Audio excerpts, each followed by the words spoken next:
जगन्नाथ जी श्री मंदिर छोड़कर जा रहे हैं, पर क्यों? बंगाल में एक भक्त रहते थे, रामदास। उनका नियम था कि हर एकादशी पर वे पैदल बंगाल से जगन्नाथपुरी जाया करते थे। वहां जाकर वे सुबह समुद्र में स्नान करते, महाप्रसाद पाते और फिर रात को शयन आरती के बाद मंदिर के बाहर बैठकर कीर्तन करते। महाप्रभु जगन्नाथ जी उनसे बहुत प्रसन्न रहते थे और उन्हें अपार प्रेम करते थे।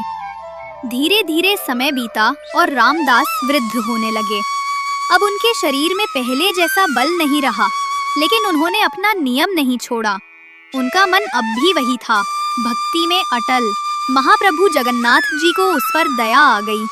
जब अगली एकादशी पर रामदास पुरी पहुँचे और कीर्तन कर रहे थे, उन्होंने नेत्र बंद किए हुए प्रभु का ध्यान लगाया।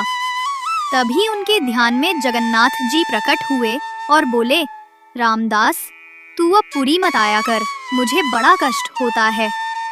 रामदास बोले, महाप्रभु, आपको कष्ट होता है इसलिए मैं समझता हूँ कि अब आना ठीक नहीं, पर यदि अगली एकादशी को आप मेरे सामने नहीं होंगे तो मेरे प्राण ही निकल जाएंगे नाथ। जगन्नाथ जी बोले, ठीक है, तो एक काम तो किया जा सकता है जिससे तुझे पुरी भी ना आना पड़े और तू मेरा दर्शन भी कर ले। रामदास बोले, वो कैसे संभव है?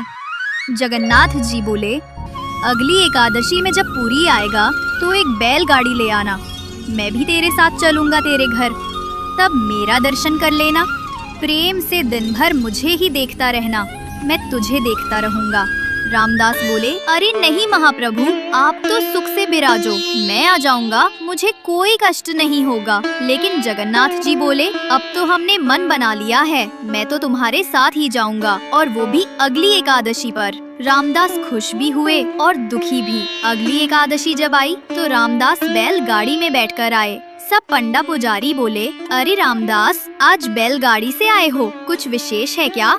रामदास बोले, नहीं नहीं, बूढ़े हो गए हैं ना, इसलिए। रात का समय था, शयन आरती हो चुकी थी। रामदास बैठे थे, प्रतीक्षा कर रहे थे कि कब आएंगे। तभी क्या देखते हैं, पीताम्बरी पहनकर, सिर पर मोर पंख लगाकर साक्षात महाप्रभु जगन्नाथ मंदिर से बाहर आ रहे हैं। और ऐसे ही नहीं आ रहे, अपने सब अंग वस्त्र एक पोटली में बांधकर रामदास के समीप आ रहे हैं। रामदास ने कहा, फिर सोच लो, चलना है कि रुकना है?